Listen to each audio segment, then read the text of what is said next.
ஒடிசியா வளாகத்துல பூனைக்குட்டி மாதிரி கையை கட்டிட்டு ரொம்ப உட்கார்ந்து தம்பி ஒன்றிய அரசு கேட்கறியா தம்பி, அன்னைக்கு நீ என்ன கோரிக்கையை வச்ச? கச்சத்தீவு மீட்கிறதுக்கு வந்து பாத்தியா?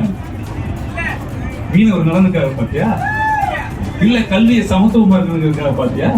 இல்ல கள்ளச்சாராயம் அதிகமாகி போயிட்டு இருக்கிறதுக்காக பாத்தியா? எதுக்கு நான் வந்து பார்த்தேன் தம்பி, மறந்துதான் நினைக்கிறேன். பிரெயின்ல பிரச்சனை இருக்குன்னு நினைக்கிறேன். 2014 ஏப்ரல் 16ஆம் தேதி அன்னைக்கு தேர்தல் பிரச்சாரத்தின் போது கொடிசியா வளாகத்துல பூனைக்குட்டி மாதிரி கையை கட்டிட்டு ரொம்ப உட்கார்ந்து தம்பி. இப்ப கேட்கிறார் அவரு, இஸ்லாமிய சகோதரர்களுக்கும் இஸ்லாமியர்களுக்கும் துரோகம் விளைவிக்க வந்ததா ஒன்றிய அரசு கேட்கிறியா தம்பி, அன்னைக்கு நீ என்ன கோரிக்கையை வச்ச? கச்சத்தீவு மீட்கிறதுக்கு வந்து பாத்தியா? மீனவர் நலனுக்காக பாத்தியா? இல்ல கல்வியை சமத்துவமா இருக்கிறதுக்காக பாத்தியா? இல்ல கள்ளச்சாராயம் அதிகமாகி போயிட்டு இருக்கிறதுக்காக பாத்தியா? எதுக்கு நான் வந்து பார்த்தேன்? தலைவா உன் படம் ரிலீஸ் ஆகும், தலைவான்ற படம் ரிலீஸ் ஆகிறதுக்காக பார்த்த நடுவில் கொஞ்சம் பக்கத்தை காணும் தம்பி, மறந்துதான் நினைக்கிறேன். பிரெயின்ல பிரச்சனை இருக்குன்னு நினைக்கிறேன். இல்லையா?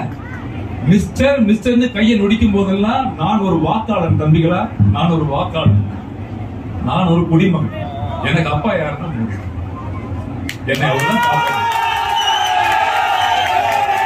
ஒரு நொடியும் நீ ஒழிச்சு கையெடுத்து சொல்லும் போதெல்லாம் எனக்குள்ள ஒரு பெரிய வேதனை என்ன வந்ததுன்னா, இன்னைக்கு உலக நாடுகளே வியந்து பார்க்கக்கூடிய அமெரிக்கா பொருளாதாரத்தை தீர்மானிக்கிற அமெரிக்காவே வியந்து பார்க்கிற ஒரே பிரதமர் மோடி தானே.